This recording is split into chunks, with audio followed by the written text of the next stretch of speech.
You wake before dawn, not to the sound of roosters or morning bells, but to the soft clatter of porcelain pipes and the lingering sweetness of opium smoke drifting through wooden screens. The air is heavy, warm, perfumed with burnt poppy resin, sandalwood, and the faintest aroma of spilt tea.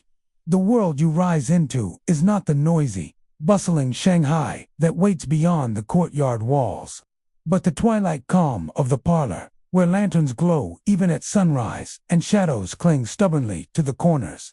As you open your eyes, silk brushes against your skin, a reminder of who you are in this place, a courtesan, trained not only in grace and beauty, but in the art of conversation, music, and emotional guidance for men who come seeking dreams that dissolve like smoke.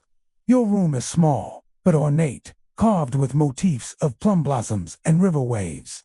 A paper window filters the first pale light, illuminating your scattered hairpins and yesterday's robe folded carefully over a lacquered chair. Rising slowly, you feel the soft ache in your limbs from hours spent sitting beside guests through the night, pouring tea into tiny cups, listening to confessions whispered under the veil of intoxication. Yet with the ache comes routine, familiarity, and a strange comfort in knowing that this world is its own kind of floating realm, suspended between reality and dream. In the corridor outside, footsteps glide across the polished floor as another courtesan begins her morning tasks. Soft murmurs pass between the attendants, who tend to the lamps and sweep stray ashes from the floor. You wrap a robe around your shoulders, jade green, embroidered with crane's and step out into the hall. The parlor is quiet now, its patrons having drifted home or fallen asleep in their private rooms. The main chamber stretches before you, a long room filled with low couches, thick cushions, and delicate wooden screens painted with scenes of riverboats and distant mountains.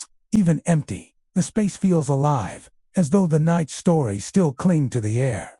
A kettle simmers gently in the corner, tended by a young helper, who bows silently as you approach. You return the nod, your voice still fragile from the night before, as you ask for warm water. The porcelain cup warms your fingers, grounding you as you prepare for another long day. You move through the parlor with deliberate grace, a habit learned through years of training. Every gesture is part of the performance. The way you walk, the angle of your hands, the calmness of your breath. Courtesans in Shanghai's Leiqing, opium parlors are more than entertainers. They are artists, diplomats, confidants, sometimes even advisors.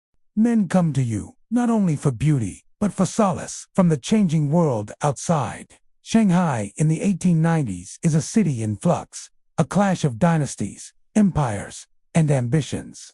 Foreign ships line the Bund, factories rumble along the Suzhou Creek, and the old ways struggle to hold their ground. Many guests speak of these anxieties, and it becomes your duty to listen, to soothe without judgment. In this drifting twilight world, you become a mirror for their hopes and fears, even as you wrestle with your own place in the shifting tides. The day begins slowly. The parlor is never fully still. Attendants clean pipes, replace cushions, wash bowls, and whisper to one another about the previous night's guests. You step into the courtyard to breathe fresh air, a luxury you savor after hours spent in smoke. The courtyard is shaded by bamboo and a single pomegranate tree, its branches heavy with fruit. The koi pond ripples as a breeze sweeps through. You sit on a stone bench, letting the cool morning air soothe your lungs. You think of the women who came before you, those who once walked this very courtyard, whose laughter or sorrow perhaps still lingers in the stone. Courtesans form their own quiet sisterhood, sharing secrets, rivalries, and fleeting moments of solidarity. Some dream of escape, of marriage, of a life beyond the parlor. Others accept their fate, carving out pride and identity in the only world they know. You find yourself somewhere in the middle, suspended between longing and acceptance. After breakfast, rice porridge, pickled vegetables, and jasmine too, return to your room to prepare for the evening ahead. Preparation is a ritual in itself. First, you wash your face with rose-scented water and smooth your hair with wooden combs. Then you apply light powder, a hint of rouge, and shape your brows with practiced strokes. You choose your clothing carefully. Today, you select a soft lavender silk robe with cloud patterns swirling along the sleeves. You fasten your hair with mother-of pearl pins, each one catching the light in delicate glimmers. The transformation is subtle but essential. You are not merely a woman. You are an illusion shaped with color, scent, and poise. As the afternoon deepens, the parlor begins to stir. Musicians tune their instruments in a side room, the pipa, the erhu, the bamboo flute, each note floating gently through the air. You briefly rehearse a new melody, letting your fingers dance across the strings. The sound is soft, melancholic, echoing the shifting moods of the time. Though many see the parlor as a place of indulgence, music remains one of its purest offerings, a reminder that even in these smoky halls, beauty persists. Your voice joins the instrument for a moment, practicing an old folk song from your childhood. The notes tremble faintly, carrying memories of simpler days when life felt bigger, the world full of possibility. The evening clouds arrive, turning the sky a pale violet. Lanterns are lit one by one, casting warm circles of light across the floor. The scent of opium grows stronger as pipes are prepared, filling the parlor with a haze that softens the edges of reality.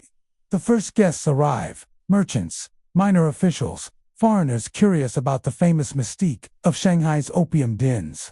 Some come alone, others with friends. They settle into cushioned alcoves, speaking in hushed tones. You take your place near a low table, ready to attend to your assigned guests. Your role is not to smoke, but to accompany, to maintain the atmosphere of comfort and welcome. You pour tea, offer fruit slices, and engage in gentle conversation. Tonight's guests speak about a failed business venture, about rising taxes, about rumors of rebellion in the southern provinces. Their concerns remind you once more of the fragile state of the world outside, where political turmoil and foreign influence weigh heavily on everyday life.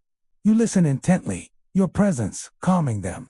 You nod, ask thoughtful questions, and provide small pieces of wisdom handed down from older courtesans. They appreciate your insight, for it sets you apart. Beauty attracts, but understanding holds them close. When they ask for music, you rise and perform, your voice weaving between the smoke rings, drifting upward. The melody stirs something in the guests, and for a brief moment, the parlor feels almost sacred, a sanctuary where time slows and worries dissolve. Later in the night, the atmosphere shifts. Some guests become more relaxed, speaking freely about their personal histories. One confesses he misses his hometown. Another talks about a lost love. A third simply asks you to sit quietly beside him while he drifts into a dreamlike state. These are the moments when your presence feels heaviest. You bear witness to lives touched by loneliness, ambition, regret, and hope. You are both near and distant, part of their world, yet forever removed from it. The emotional labor weighs on you, though you rarely show it. Hours pass, and fatigue creeps into your bones. You excuse yourself briefly and step into the hallway where other courtesans move silently between rooms. Some carry tea trays. Others guide guests who have had too much smoke. You exchange brief glances with a friend, another courtesan trained alongside you. She offers a small smile, understanding your exhaustion without words. In this world, such moments of connection are precious. You take a few deep breaths before returning to your guests, offering them one last pot of tea before they depart. Near midnight, the parlor begins to empty. The lanterns burn lower, and the smoke thins. You escort your final guest to the door, seeing him off with a polite farewell. When you return to the main chamber, the attendants are already clearing the tables and snuffing out lamps. You help fold the cushions, not because it is required, but because the activity helps quiet your mind. The night's conversations replay in fragments: laughter, confessions, questions, silence. Every night in the parlor feels like a lifetime compressed into a few smoky hours. Finally, when your duties are done, you retreat to your room. You remove your hairpins, letting your hair fall loose. You wash your face, wipe away powder, and change into a simple cotton shift. Exhaustion seeps through you, but so does a strange serenity. You lie down on your mat, listening as the last lantern is extinguished and the parlor sinks into semi-darkness. Through the window, you hear the distant sound of rickshaw wheels, of street vendors closing their stalls, of Shanghai breathing through the night. As sleep begins to pull you under, you reflect on the life you lead, one shaped by ritual, performance, and quiet resilience. It is not the life you once imagined, yet it has given you a unique place in a city undergoing relentless transformation. You have learned to find meaning in small moments, a song shared with a guest, a whispered joke with a fellow courtesan, a rare glimpse of dawn in the courtyard. And though your world is confined to the parlor's walls, you carry within you dreams that flicker like the last embers of a burnt-out pipe, soft, fragile, but still glowing. Thank you for watching. See you next time.